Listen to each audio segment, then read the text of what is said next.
Peter Higgins at Conquest3 at LSESHARETALK. This morning I have the pleasure of speaking Laurent Kssis, who is an NED and Non-Executive Director of Coinsilium. Good morning there, Laurent. How are you? Good morning, Peter. I'm doing very well. Thank you for having me with you today. It's my pleasure, actually, because I'm a big tech fan, and you guys over at Coinsilium have got your fingers in lots of different pies. So I've been wanting to have this interview with yourself and the team for a little while, and I'm looking forward to you sharing the little knowledge that I know and a bit more about Coinsilium, really, for our wider audience. So thank you very much for that. Great. Well, we'll have a few things to discuss then. I look forward to it. Excellent. Now, first and foremost, Laurent, I wanted you as an individual and new NED, having been with the team since September 2015, is to give our listeners just a background on Laurent first, where you started, what we started in, even if you wanted to go back as far as what you did your degree in, and then up to Coinsilium days. Sure, no problem. Excellent. So obviously with my accent, people will recognize that I have a bit of a French accent. So I'm half French, half Brit. Yep. And I spend most of my education and potentially professional life in the UK and in the US. So I went to university in the UK, and quickly I started up with a few businesses focused on financial markets. I moved to the US for a couple of years, and then I came back. I then worked for a very large custodian bank, and I was moved to Boston, so people will probably know which bank that is. Yep. I was then seconded to Germany to open their German-speaking treasury department, French and Swiss. And from that point, I went into trading rapidly. I was already doing a bit of trading, but then I moved into a very fast industry at the time. That is the exchange traded funds business. Yeah, ETFs. Yeah, ETFs indeed. And I moved into market making. So I was one of the exchange traded fund market makers for a lot of the ETF suppliers and providers of funds.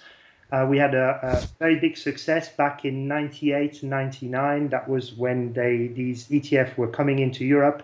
The back of one of the most popular one, which is a spider one, the S&P 500. Yeah. So then an array of ETF came into Europe, obviously the index, such as the FTSE and the Eurostoxx 50, and then obviously some more specialized ones, sector-focused ones, as well as global indices. Then it moved into commodities. Obviously, the gold ETF had a huge impact on inflows into ETFs, and then obviously the currency products and the fixed income took a big step.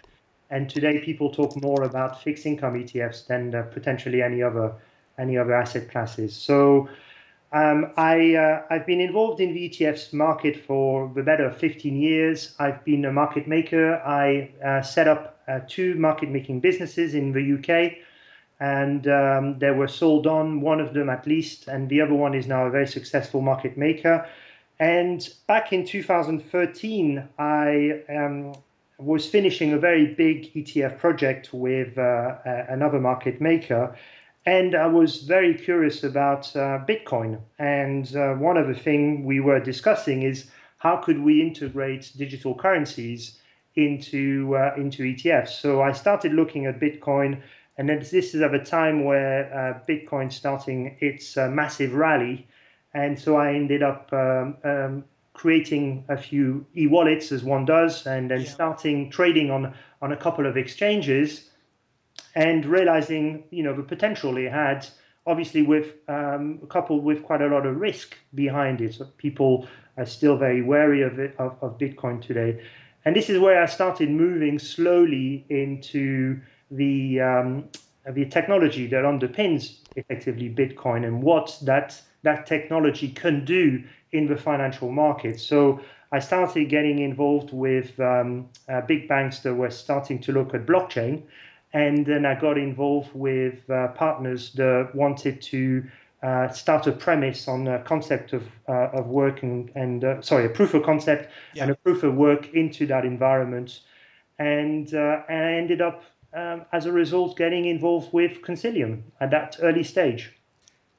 they've had a phenomenal rise, Consilium. I mean, obviously, we need to point out that Consilium ticker symbol is COIN, listed on ISDX platform. That's right. And they seem to have so many different things going on. So that's the reason why I was having you on here today, Cool. just to bring our listeners up to speed with all the different things that's going on, because you've got various governments and various countries saying we are going to be involved in blockchain technology, we are going to be involved in Bitcoin, we are going to have this other currency other than our own. So it's growing rapidly, isn't it? That is correct. And if you look back at 2014, Yeah. where a lot of companies started investing heavily in blockchain, obviously a lot of startup businesses needed a lot of funding. This is where Consilium had a venture called Seedcoin and got involved in investing in early stage blockchain startups, so really focused in blockchain. This is where I got involved with a business, and I thought there were some great opportunities to provide that sort of narrow window Yeah. investment to maybe a larger community. And then I met with key members at Consilium when they were doing fundraising themselves. Yeah. At the time in 2014, the company wasn't actually listed. So there were a lot of exciting times where Seedcoins was involved in companies today that have actually done very well and are actually doing very well. So the idea was, what can we do with that early seed business that they've got, and then promoting it to where it is today? So you're right. Consilium is a company listed since December 2015 on the ICAP exchange, which is called ISDX. Yep. ICAP Securities and Exchange Platform and Derivatives. It's effectively a side trading exchange, a recognized exchange to the London Stock Exchange. And obviously it has its merits today because, as you know, the London Stock Exchange is in talk with Deutsche Börse. So Yeah. it's a competing platform, and it also provides a lot of support to growth companies like Consilium, and obviously some of the companies that we have underneath. So I clearly started mingling with management, and it became clear in 2015 that my knowledge and financial background and contacts had obviously some opportunities to help Consilium fluctuate where they are today. So I joined the board of non-exec director back in September 2015. Yeah. And then we quickly evaluated that we needed to raise some funds. We already had raised some money before I got involved, but we did another raise in order to launch the business onto the exchange. So we also went to a crowdfunding platform, the Seeders platform, where we raised just over, I think, £100,000. But overall, we raised £4 million. That was going to be working capital as well as investing into companies. And we had a successful listing in December on the platform. So we are effectively the first company to provide a window of investment into blockchain. So for those who would like to be in this space and they recognize that there is something, they're probably not sure today what it is, and it's very hard to invest in blockchain companies. Well, Consilium today offers this opportunity of investing in early stage company in the potential of offering an uplift when we decide to exit from these companies. So the portfolio is very unique. It's effectively a private equity portfolio, and it's a global portfolio. So it allows investors to say, well, I'd like to be part of this fast-moving technology that is blockchain. How do I do it? Well, blockchain today has a company called Consilium that is listed on an exchange and allows you to buy shares just like you would in any other fund and invest into blockchain. So our remit is really investing in early stage blockchain companies in the hope that these companies will fluctuate, and obviously with our support and help, we will contribute positively to their uplift. And you've done exactly that. I mean, I wanted to touch on some of the companies that you've been involved with thus far, and you've got the portfolio on the website there. It's a really good overview of the 8 that you're involved with now. I mean, you've got one by the name of Fuso, which I'd not really heard of before.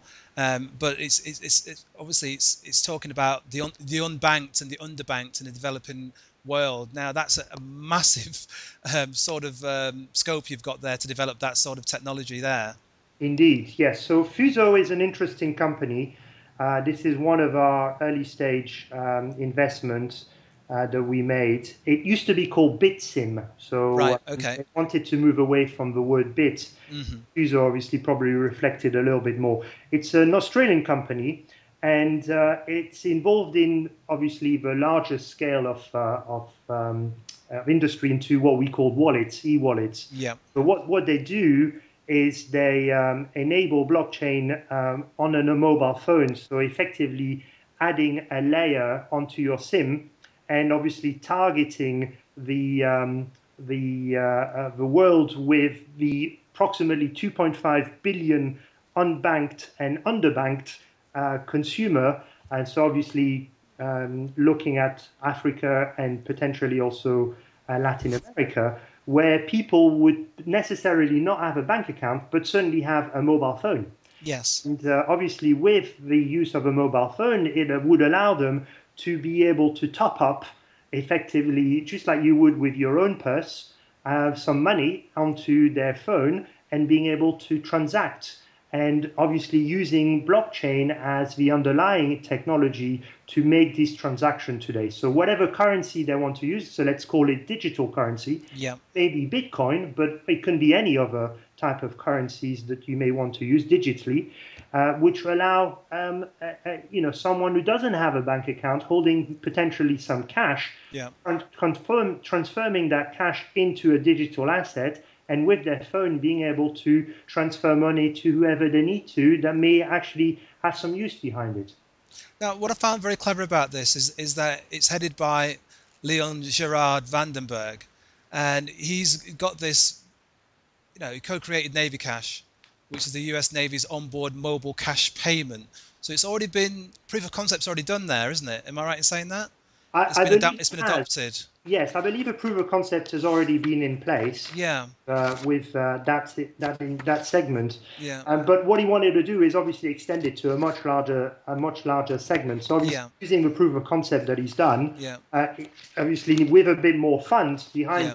being able to tap onto the financial service. Yeah, and grow it accordingly. Now, Growing. the thing that seems to fit in really well with this particular company now is the fact that Apple, of all people, now are going down to a consumer-led approach with the smaller, less expensive phones. So if you're looking at the unbanked and developing worlds that can't afford a 500 or £1,000 phone, a cheaper phone that could use that technology means that far more people be able to use mobile payments and bit payments. Indeed, Peter. Yeah. And one of the things that they want to make it is as simple as possible. So Yeah. obviously for people who have a phone, not necessarily a smartphone, Yeah. but just even maybe a Basic. conventional mobile phone, Yeah. it would allow them to, with a SIM, I mean, obviously, I'm not the expert there, but my recollection with a business is Yeah. with the existing SIM that you input into the mobile phone, Yeah. you can add a layer, having a blockchain onto that layer onto the SIM, and effectively creating a wallet on top of that. So Excellent. it's a very simple technology that just allows you to plug and play into your normal conventional phone Yeah. and creating effectively an e-wallet. Excellent. Excellent. And obviously, you've got the fast-growing mobile payments industry as well, and disruptive technology regarding banking and all the rest of it. Yes, so You've got the growth obviously, opportunity. we today we see mostly in the press that the breadth of the ecosystem is mostly focused today with the financial industry. They the Yeah. first ones who want to know and be involved in that space. So we've seen a lot of consortium building up, and I'm sure your listeners will have heard of names like R3 and Hyperledger.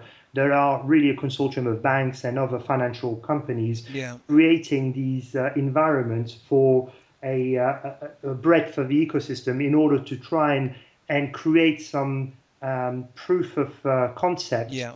around the financial markets, maybe for transactional activities. So, potentially the clearing and settlement issues. So we've seen a lot of involvement in that, and that's growing very fast this year. Yeah, well, it's growing rapidly. I've seen some news out. I'm not sure if it was related to yesterday or today. I think it was Thomson Reuters have just joined the R3 blockchain consortium as well. So it's not just business and finance companies. It's media. It's tech. They're all wanting to get some sort of partnership in there to see where this takes. Because if you're advertising or selling advertising, there's an opportunity there to market that and to get paid or check or click as to how many people have actually read the article or seen that advertisement.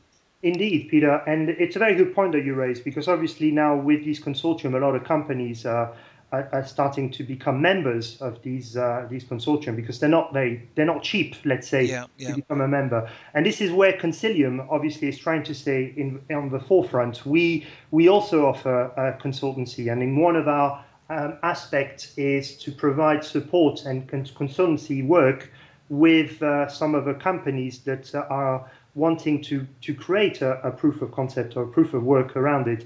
So we have been working with some of these consortium, and another one that you may have heard as well is a recent consortium that is about to sit in London as well, a company called Agentic. This is another consortium of 30 to 40 companies. Right, okay. Post-Brexit, they have decided to have their headquarters in Europe, in London. So, there is a lot of support for encouraging fintech and financial establishment that are willing to look into blockchain to post-Brexit to remain in London and in the UK. So it's very exciting times for us. And obviously with Coinsilium, having invested with, today we have 10 company in the core portfolio, and we've also got an accelerator with an additional four companies. There's a lot of things going on, so we need to stay abreast of, this fast industry in order for us not to step behind. So obviously, I have stepped up, and I'm now the non-executive chairman of Coinsilium as of April. And around this, we have established a few committees. So one of them is, for instance, the investee committee, and we look very specifically at companies. And I'm sure you'll be aware that a lot of these businesses are looking for funds. So I probably won't surprise you if I tell you that we get one or two applications almost every day. So it's quite a challenge for us in the committee and for the board, having to scan through all of these applications and see what company we could include in the portfolio, and also looking at exiting some of our businesses. Some of the businesses are doing quite well.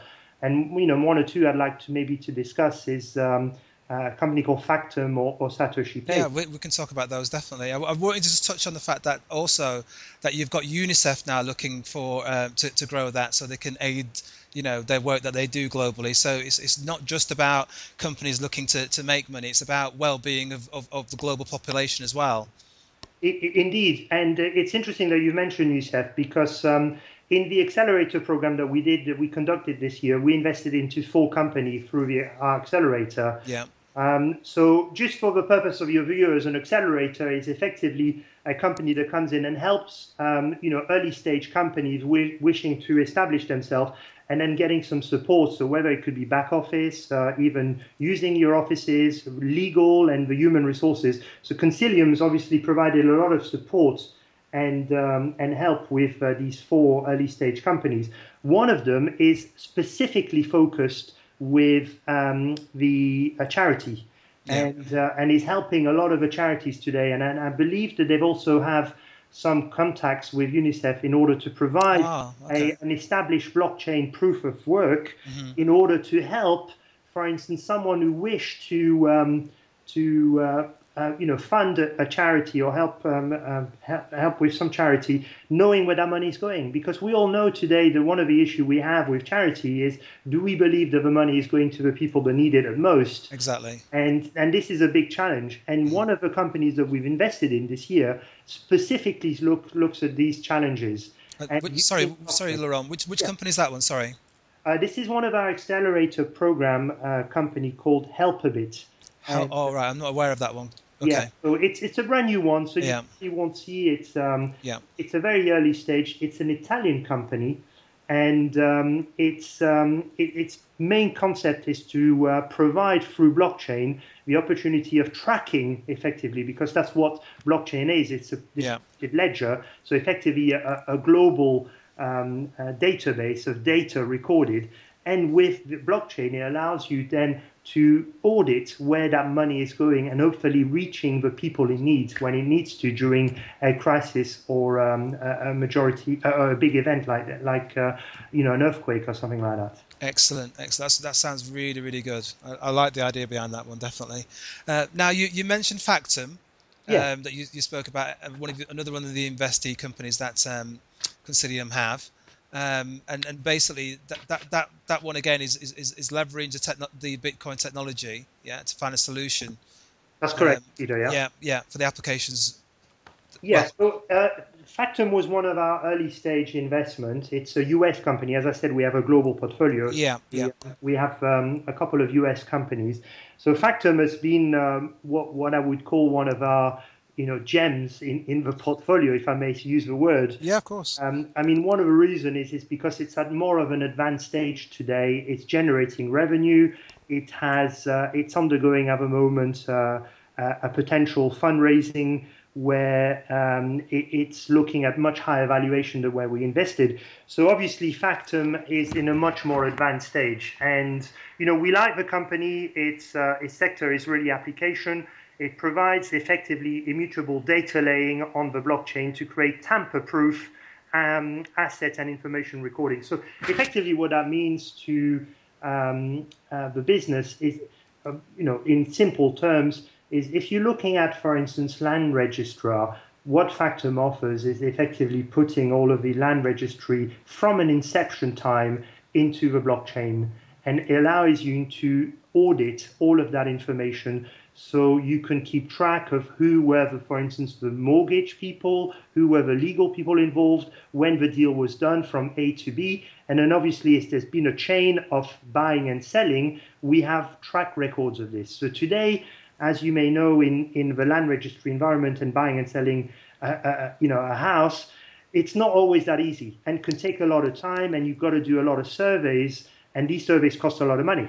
I've just been through that process, Laurent. I can wholeheartly agree with you there. It's painful. It's more painful than it needs to be. Oh dear. Indeed. So with Factum, for instance, what they're offering, and they've been working with certain governments, and they've literally just received an award with Homeland in the US, where what they're offering is effectively putting all of this information digitally so it can be traceable and at the same time untappable, so no one can tamper these records. Because one of the issues we have today is corruption. Of course, a lot of the lands in certain emerging markets, certainly emerging countries, have piece of paper, and people believe that that's what's correct. But these information can be tampered.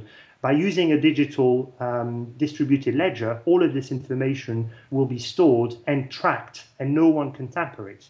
So that's what Factum is doing today. And they're in a very advanced stage in their business. So as I said, they're already getting revenues. And so we're very excited in what these guys are doing. And they came over in April, and we showcased the CEO here. So at least our investors could actually meet in person our CEO, the CEO of Factum, and at least see exactly what these guys are doing, as opposed to hearing it from us and just showing them on a piece of paper what Factum is doing. No, I think also as well, if I remember rightly, was it back at the end of last year? You basically got accredited by Microsoft. You joined the Azure cloud. Is that correct? Something like that. I wouldn't call it quite an accreditation. So you were added to the Microsoft Azure cloud, should I say? Sorry. Yeah, confirms the security basis that it was worthy of use and safe to use, etc.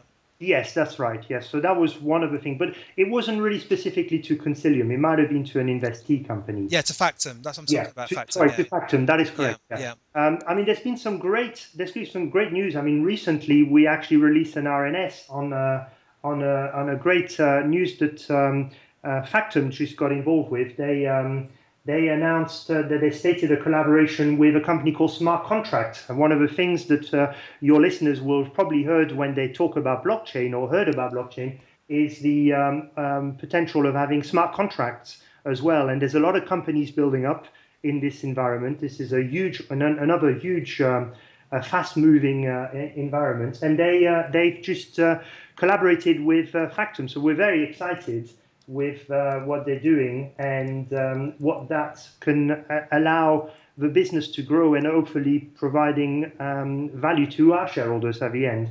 So we're very exciting in this. And then another issue about smart contract is you may have heard potentially, or your listeners will have heard of Ethereum. Ethereum is in Europe a lot. Consilium invested in a very similar platform called Rootstock, and they offer a very similar platform on smart contract that Ethereum is supporting. However, what they're offering as well, and again, they've not gone live yet. We're very excited with our business because we're hoping that they're going to go live in the final quarter of this year, where they will actually add an extra layer of encryption, so protecting, making sure that there is some security involved as well, which today on the Ethereum has not been the case, and you may have heard some stories about it. So we're very excited about smart contract and smart contract platforms. Excellent. So with Factum at the moment, what level of stake does Consilium have in Factum at the moment? Yeah, so our involvement was quite an early stage one. We invested last year. We hold just under 2% now, obviously after dilution. And the company is looking to raise potentially more money at a valuation of around 35-40 million pounds. So we're very excited helping them obviously raise these funds. But also we're looking potentially if someone may want to buy into this stake, because the investment description of Consilium, at least for the portfolio in investment, is looking at early stage, and we believe that maybe Factum may no longer be an early stage focused investment company. Yeah, it's moving on rapidly, isn't it? Exactly, and within a year you can see already the uplift that this company has had, not just in our portfolio, but generally for its investors. So, for us, it's important as well to consider an exit strategy.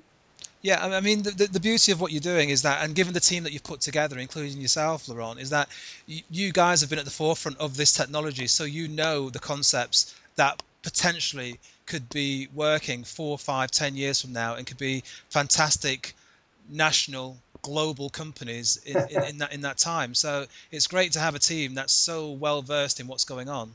Yeah, I mean, it's it's certainly our aim, and this is exactly the definition that we've gone out to promote Consilium. Is we're looking for these early stage because we believe that the uplift is much more exponential than maybe if you consider a final series into an IPO. Then obviously the movement in which you're going to see an uplift is going to be a lot slower.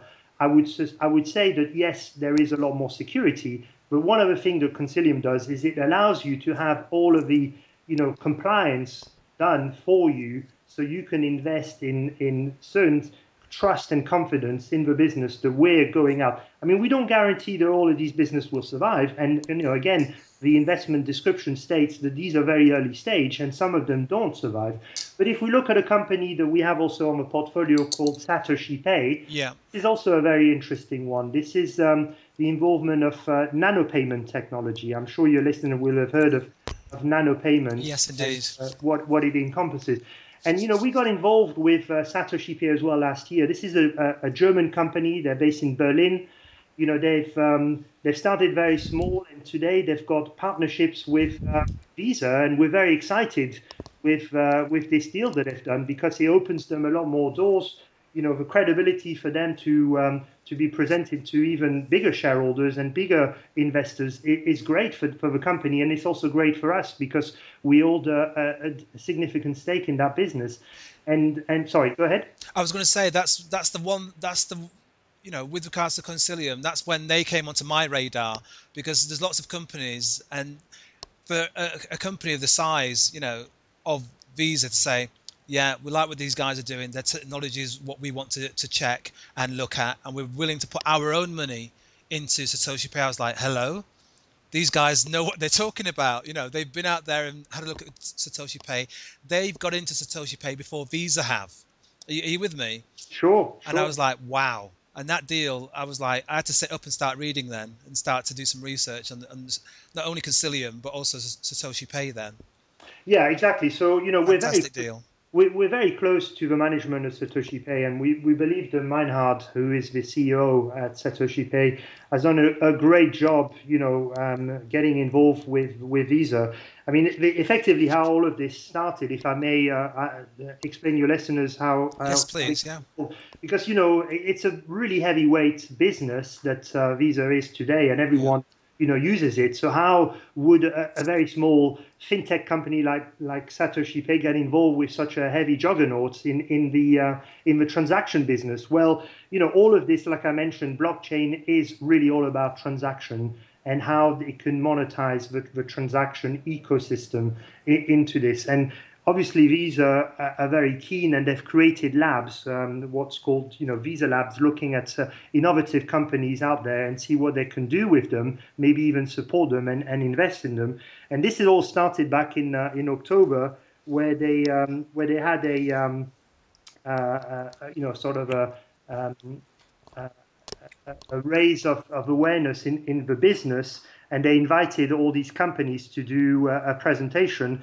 And out of a discussion that started with the collab, which is what Visa has as an investment, really started going very quickly, and they realized the potential that it could have today, users, and obviously the millions of people like you and I today Yeah. using Visa as a transaction meme of payments.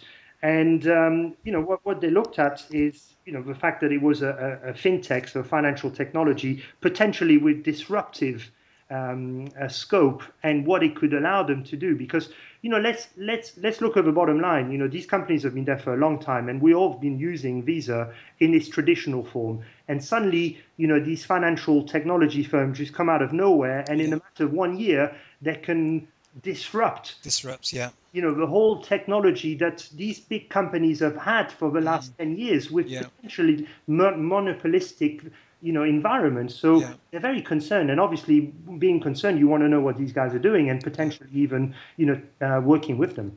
It makes sense. I mean, we're looking at Visa now. 184 billion dollars market cap of company, right? And a company the size of Satoshi Pay are going and disrupting their business. They're either going to have to get on board, adapt, evolve, or lose market share. And that's what I love about Satoshi Pay and the portfolios of companies that Consilium and your team have got, is that they're waking up these sleeping giants, aren't they? Exactly, and as I said earlier on, you're seeing this in the financial industry, and certainly with all of these consortiums building up. But for us, we're very excited that one of our investee company is directly in contact and doing collaboration work with some of these big financial institutions. So, not only that provides credibility and visibility for the business, but it Indeed. certainly opens doors for them. And one of the things that we haven't discussed is exactly what Satoshi Pay does. So they're involved in nanopayments. So Yeah. any transaction that is equivalent of, let's say, 1 cent, $1 cents to 10 cents. So obviously very small payments. And what it allows you to do is today these transactions have never worked. So these big industry realizes that there are other means, and the technology, and particularly blockchain, allows you, and they've proven that nanopayment works through blockchain. So they obviously want to get onto these businesses, and in the hope of collaborating with them, because they've come up with disruptive Technology. industries Yeah. solutions. What I found fascinating about the Satoshi Pay way that it's done is that it works without a software download, which I couldn't get my head around at first. That So it's just there. There's yeah, nothing so to most download. There's nothing to sign up for. You just get it and it's ready to go. that's correct, Peter. And one of the things that most people will be used to is downloading maybe an application onto Yeah. your PC or even onto as an app, and then obviously having to put in your password, your details, maybe your credit card information.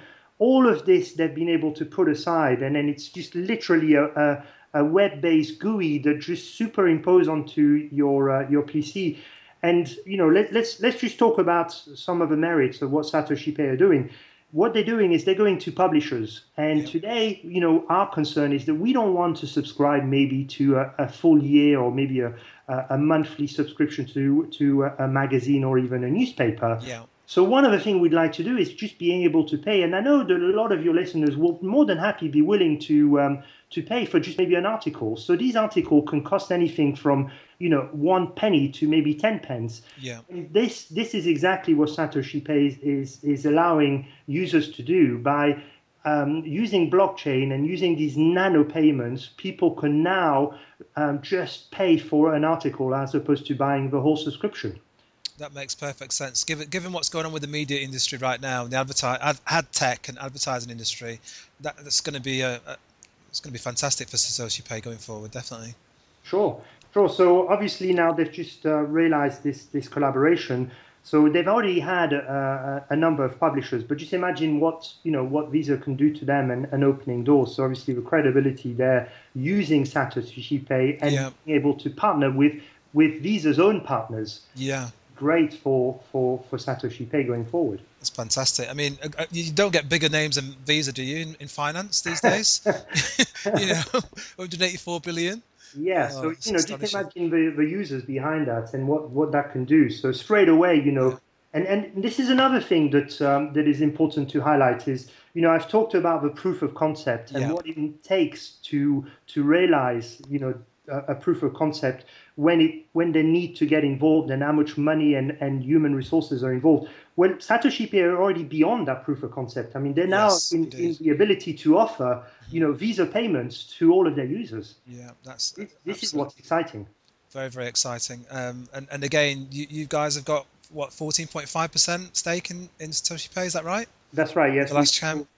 14% in the business. It's they've had a fundraising as well this year and potentially maybe another one. So again, this is a company with a lot of potential and future success, and we wish them very well. We also need to know and realize as a board, do we carry on with this uplift, or do we maybe start focusing on reestablishing our business and then maybe selling our stake in these in these very successful businesses? Very, very true. It's always a difficult one that, as a trader and an investor, I stick with my knitting in the sense of I stick with my winners and I cut my losers, as best I can.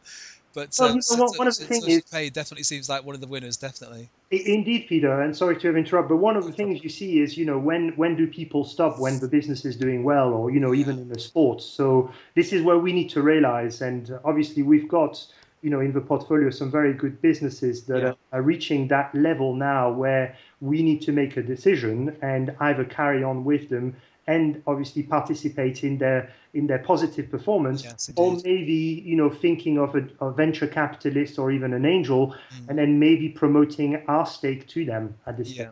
Yeah, I mean, that's the great thing about the team that's been put together, and given your background and the history of businesses that you've been involved in banking and trading and ETFs, you're the prime guy. Hence the reason why you've taken on this larger role as a non-exec chairman, to be pushing those sort of ideas to get together and opening additional doors regarding your background in the financial industry.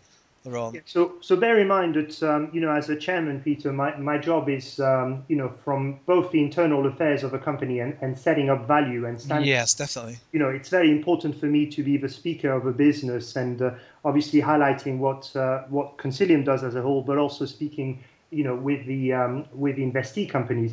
So obviously I have a great team working with me. We have Eddie, who is an early stage startup expert. We have Hakim as well, who's our CTO, who has great and immense knowledge in blockchain and has been working with a lot of the management consultancy businesses and as well as the accountancies and legal businesses. As you may know, these companies are now starting to embrace blockchain as well. And, we've heard from a lot of the accountancy companies also starting accelerator programs and also embracing blockchain. And Hakim has been, very key in helping these businesses. So one of the third aspects of a business that we do that I haven't spoken about is also providing CPD courses. Yeah, I was going to touch on the training bit just now. I was going to just say before you said that was that I spoke briefly with Eddie and Hakeem, and what I got from them, and I'm getting from you as well, is the passion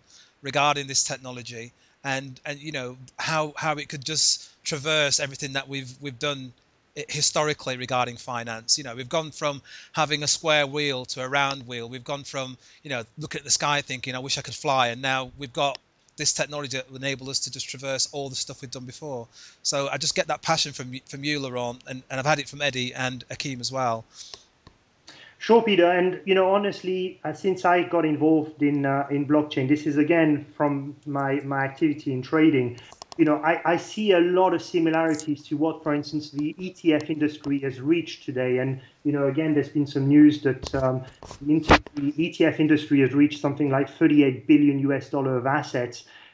This has been 10 years. I honestly believe that looking in 10 years' time, we will see similar investment. I mean, we've seen a lot of investment already, and I'm sure that your listeners will have heard a lot of US companies being invested heavily into this space. I mean, look, who knows where this is going to go? And there's a lot of uncertainties, and a lot of people are still very wary about the digital space. But it's a place where it's going to stay. We know this for a fact.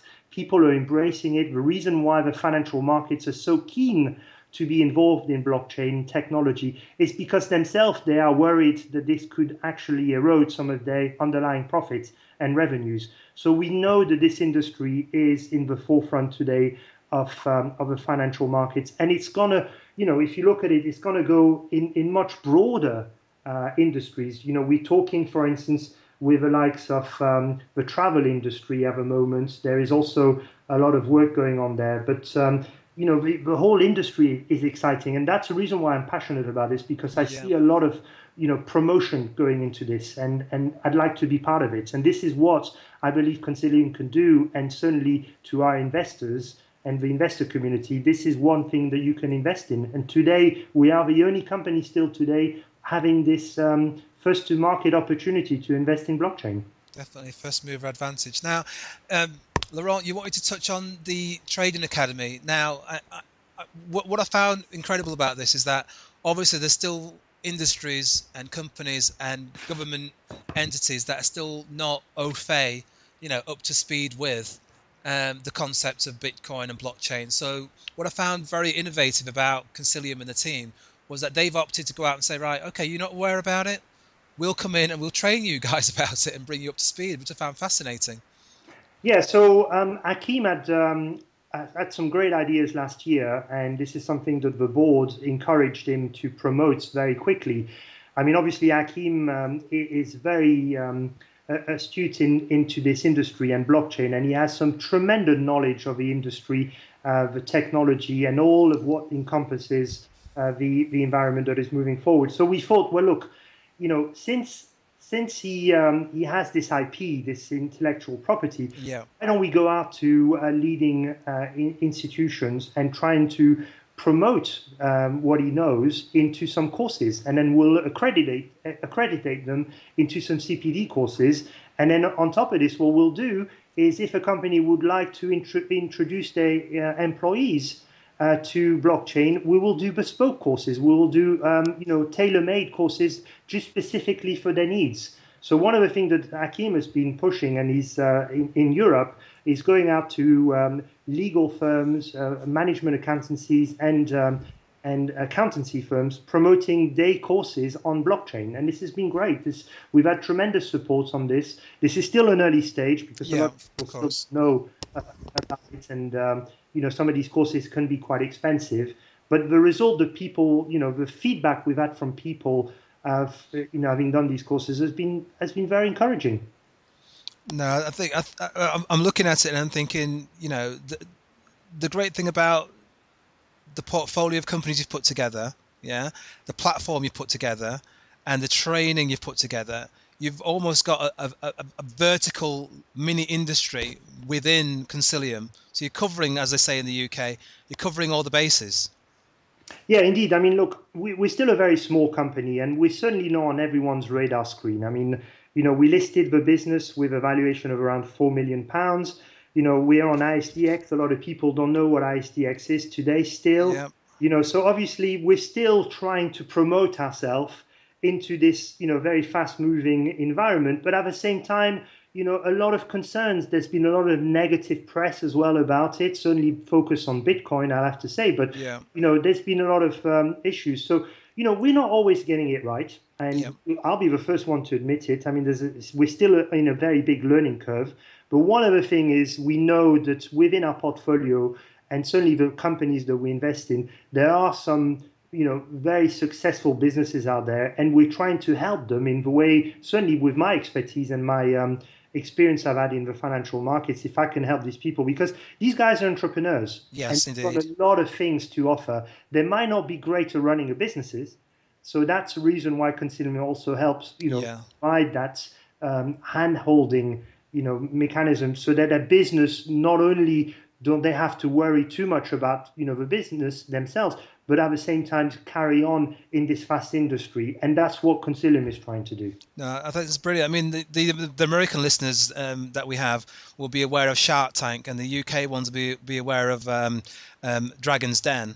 I'm not sure what concept they have in France, but that's the whole point. There's so many ideas people out there that have got concepts, but they don't know how to manage them. They need monies to get to the next stage and the next stage.